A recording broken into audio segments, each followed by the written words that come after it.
It was an absolute disgusting performance of defense and immature basketball. Like I said, there's a lot of ways to be immature, and there was a lot of immature performances here throughout the roster. We totally disrespected the game, ourselves, and we got exactly what we deserved. So. Only 36 players in NBA history have ever surpassed this 60-point mark. From the biggest names and greatest to ever touch a ball like Wilt Chamberlain, Michael Jordan, Kobe Bryant, Larry Bird, to even some of the lesser known ones like Tom Chambers, Elgin Baylor, 1940s Joe Fulks. Come on, everybody knows about Joe Fulks. To some more modern day hoopers like Giannis Antetokounmpo, Carmelo Anthony, podcast king Gilbert Arenas, willing their way to wins, putting as much points on the board to do whatever it takes to check off a W for their squad. But what about when it doesn't result in a win?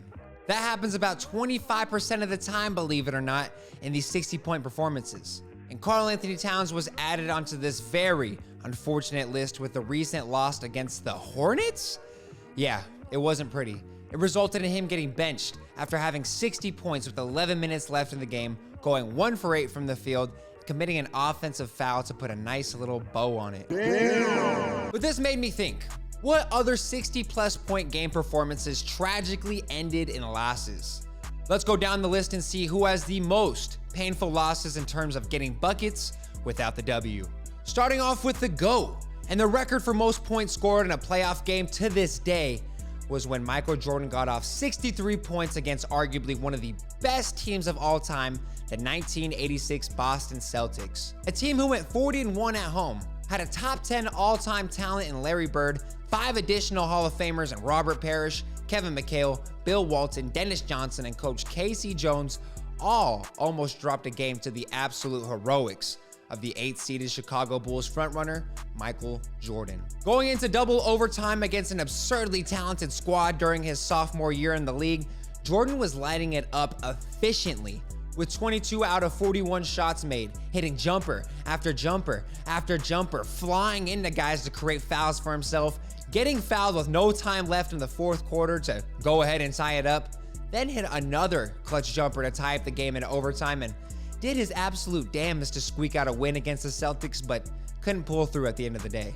Even in the loss though, it did make him a basketball sensation, having what a lot of you guys would call plumbers all around the league gas up his name. He'll still be alive right now if you niggas ain't gas him up. And having Larry Bird say this after the win. That wasn't Michael Jordan out there. It was God disguised as Michael Jordan. That's real as f. There are some higher 60-point losses on this list, but it's under the same guy who has the juiciest loss of them all, so we're gonna save it for last. We're now entering the 70-ball territory, and who else but one of my favorite players in the league, Devin Armani Booker.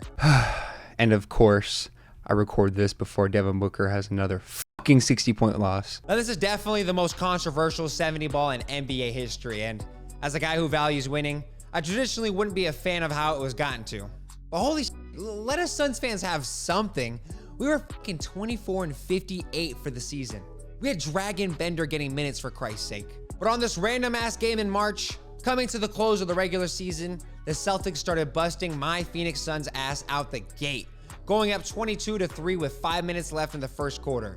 So I think Book decided, hey, fuck it, I'm gonna get mines, and had the green light, attaining the 40-point mark with 2 minutes left in the third, being down 20 damn near the whole game. It seemed as Booker decided to take it up another notch, knowing he could potentially make history on this random Saturday. Getting and one after and one, Book kept running up the score on the Celtics, switching it up by hitting a deep 3 ball on them occasionally, but it was far too late to make any real comeback, and admittedly, it got a little nasty at the end when you see how hard Phoenix was chasing the record towards the end. Calling timeouts in the last 2 minutes down a shit ton, intentionally fouling Boston players to get possessions, the whole 9.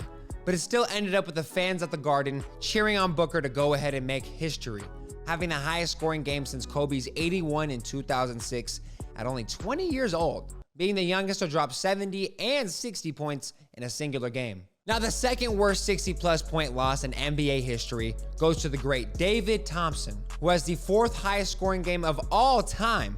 And no, not Clay's dad, David Thompson. That's the guy we just talked about, Devin Booker. Joking. But David Thompson was in a rare situation where he and George Gervin were battling out for the scoring record that season. Gervin was up 14 points going into the last game of the season, so it was a 6'4" Thompson's time to shine, to see if he could rack up the total high enough to win that season's scoring record. Having their playoff spot locked in regardless of a win or loss, this was a perfect moment for Thompson to go ahead and gun for the record, even if initially he said he had zero interest in doing so. But as Thompson mentioned in his book, looking back on history and remembering that Pistol Pete Maravich was in a similar situation and gunned after it for contract negotiation purposes, it came over Thompson that with his contract ending this year, it might be a smart thing to do for him as well. He started off the game red hot, breaking the record for most field goals made in a quarter, going 13 for 14, which still stands, and the record for most points in a quarter that was only there for 7 hours, as George Gervin was a dickhead and broke it that same night.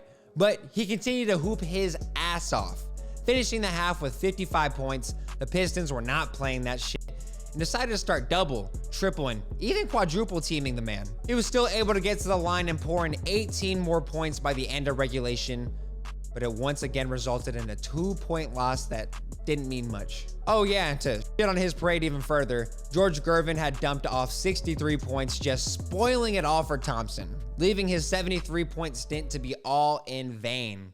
But the worst big scoring performance results, or is it best? It goes to Wilt Chamberlain. Okay, Wilt was obviously really good, but some could call his style of play a little selfish and choky. Having 11 out of the 22 60-plus point losses, Wilt is known for doing whatever it takes, not to necessarily win games, but to get his numbers to look god-like. The peak of this style of play was from a triple overtime game on December 8th, 1961, where Wilt was conditioned to the max, playing in all 63 available minutes to play in this thriller. This is more just a snapshot of history though. Yes, I know he ended up winning the game where he scored 100 points, but when you have to go up against good teams like the Elgin Baylor and Jerry West-led Lakers, you're gonna lose in both your 78 and 72 point performances. Even if you do shoot 31 of 62 shots, like, god damn, 62 shots is just fucking absurd. You're not gonna win games by yourself out there. And RIP to the legend that is Wilt Chamberlain, but you did prove to us a very important message. The only time there's an I in team is in the a-hole, and you're kind of an asshole for shooting that many shots. But thank you so much for watching, Dashin' Hoopers. What do you guys think? Are we gonna get another historic loss in the near future with the explosions of offense that we've been seeing recently? Do you think teams will take a lesson from the Timberwolves' blown lead to make sure something like this doesn't ever happen again? You let me know down in the comments below, ladies and gentlemen. And as always, y'all have a phenomenal rest of your day.